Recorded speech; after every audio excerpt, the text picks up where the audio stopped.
दो चैप्टर पढ़ा दिया है और एक चैप्टर तो हमने एल्डिहाइड कीटोन के रूप में पढ़ाया है, हालांकि दोनों मिलाकर के एक ही साथ हैं, और दूसरा हमने कार्बोक्सिलिक एसिड के रूप में पढ़ाया है। ये दोनों चैप्टर आगे बढ़ भी रहे हैं पैरेलल। इसके साथ साथ हम लोग एक और चैप्टर शुरू करने वाले हैं जिसका नाम वो छोटा चैप्टर है, सबसे आसान है, सॉलिड स्टेट। और सॉलिड स्टेट पढ़ने के साथ यदि आपका इमेजिनेशन पावर ठीक होगा तो आपको ये समझ में आएगा कि ये चैप्टर बहुत आसान सा चैप्टर है और बहुत सरल है, आसानी से इसको हम लोग समझ पा रहे हैं। सॉलिड स्टेट है क्या, तो हम लोग जानते हैं कि जो स्टेट ऑफ मैटर है, मैटर जो होते हैं वो स्टेट के आधार पर दो वर्गों में बांटे जा सकते हैं। एक को बोलते हैं हम लोग रिजिड, और दूसरे मैटर को हम लोग बोलते हैं फ्लूइड। और जो फ्लूइड होता है वो दो प्रकार का होता है, इसमें बहने का गुण होता है। एक भाग को हम लोग कहते हैं गैस और दूसरे को हम लोग बोलते हैं लिक्विड, और रिजिड जो होता है इसी को हम लोग कहते हैं सॉलिड। क्लियर? मुझे ऐसा लग रहा है कि कोई कठिनाई आपको नहीं होगी। तो मैटर जो है वो दो भागों में बट गया, एक को बोलेंगे रिजिड या सॉलिड और दूसरे को बोलेंगे फ्लूइड। फ्लूइड मीन्स जिसमें बहने का गुण हो। तो इसमें गैस है और एक लिक्विड है। गैस को हम लोगों ने पढ़ा भी है फर्स्ट ईयर में, गैसियस स्टेट के रूप में। लिक्विड जो है इसको केमिस्ट्री में कम पढ़ना है, क्योंकि लिक्विड फिजिक्स का चैप्टर है और फिजिक्स के टीचर जब आपको फिजिक्स पढ़ाएंगे तो लिक्विड स्टेट को पढ़ाएंगे, वहाँ तमाम सारी बातें हैं, तो उसको आप लोग जानेंगे। हम लोग दरअसल सॉलिड को जानने वाले हैं कि ये सॉलिड है क्या। तो सॉलिड की परिभाषा आप जानते हैं कि सॉलिड पदार्थ की वह अवस्था है जिसमें पदार्थ के जो कॉन्स्टिट्यूएंट पार्टिकल होते हैं वो स्ट्रॉन्ग फोर्स ऑफ अट्रैक्शन से बंधे होते हैं या उनके बीच में इंटरमोलेकुलर स्पेस कम होता है। हम लोग ऐसा लिख सकते हैं कि that state of matter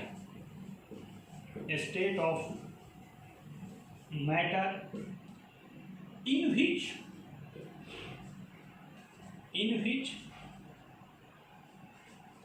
constituent particle are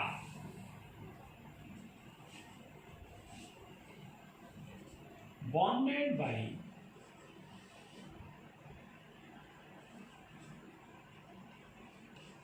a strong force of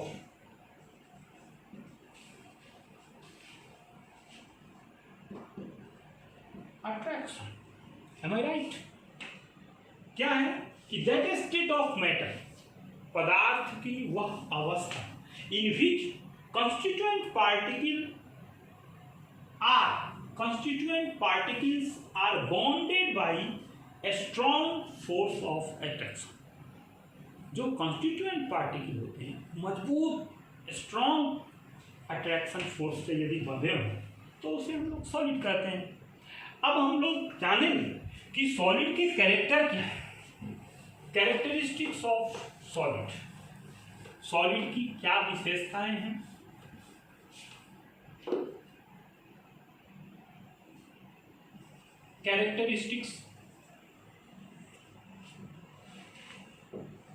characteristics of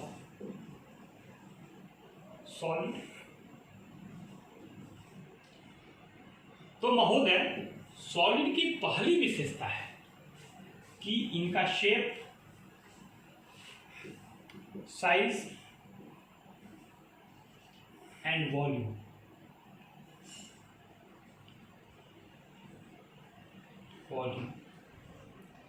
definite होता है।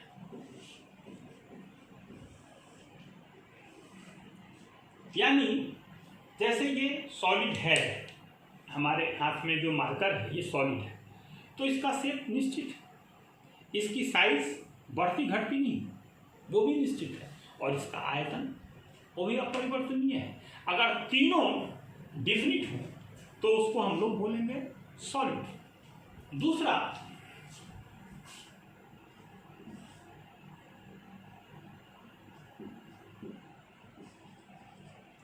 लो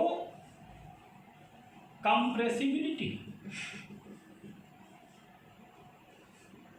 इसकी कंप्रेसिबिलिटी, कंप्रेस करने पर ये दबता नहीं, तो इसकी कंप्रेसिबिलिटी जो होती है वो लो होती है।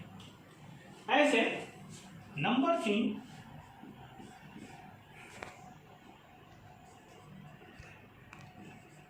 लो डिफ्यूजन,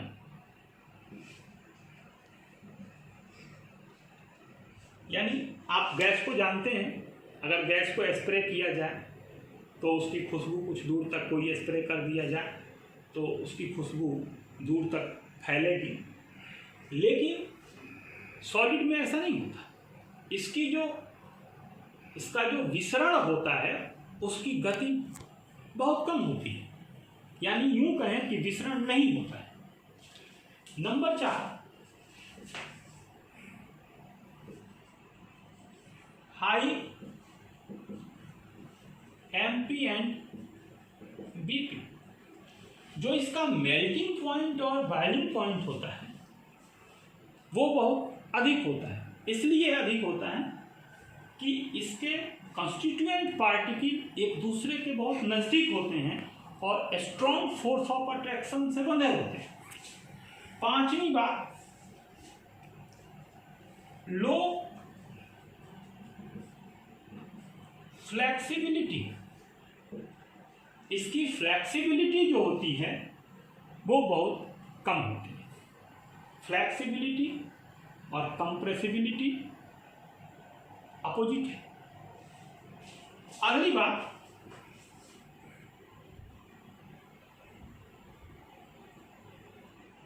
कंडक्टर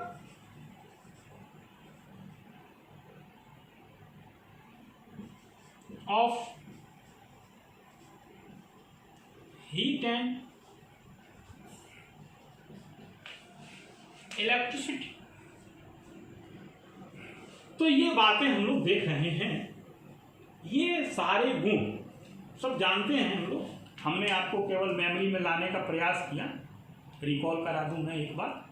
ये सारी बातें हम लोगों ने हाई स्कूल में पढ़ा है कि ठोस के कौन कौन से गुण होते हैं, और भी गुण आप पैदा करने का सामर्थ्य रखते हैं, इसलिए कि आप छोटे बातों को लंबा करना और लंबे बातों को छोटा करना, इसकी कला गणित में बताई जाती है। इसको हम लोग डिफरेंशिएशन और इंटीग्रेशन करते हैं, और ये कला हम लोग बखूबी जानते हैं। तो हम लोग इसको लिख सकते हैं, जब आपसे पूछा जाए कि इसके गुणों को लिखिए तो हम लोग लिख सकते हैं, बता सकते हैं। इसके बाद हम लोग जानने वाले हैं classification of solid, classification of solid.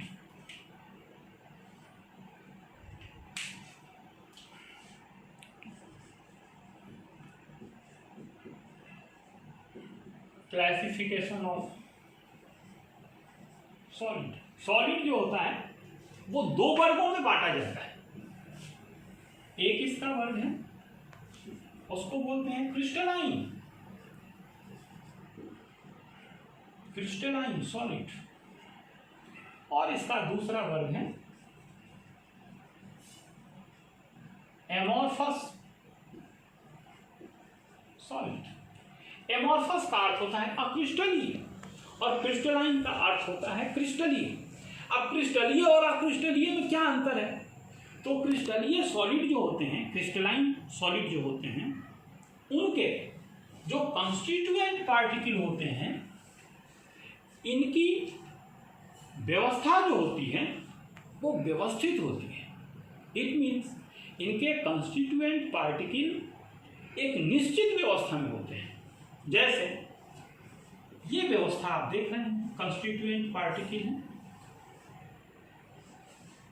देख रहे हैं।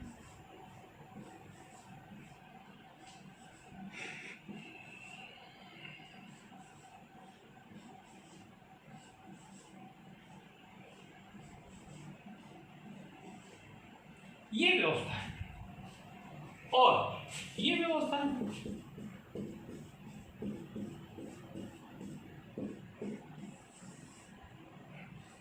एमोर्फस। अब इसके कारण इनके बहुत सारे गुणों में अंतर होता है। इनको हम लोग कहते हैं विषमदैशी और इनको हम लोग कहते हैं समदैशी। विषमदैशी किस लिए कहते हैं कि आप सोचिए कि इनके कंस्टिट्यूएंट पार्टिकल प्लस माइनस हो तो इसका क्रम यही होगा, देख रहे हैं ना।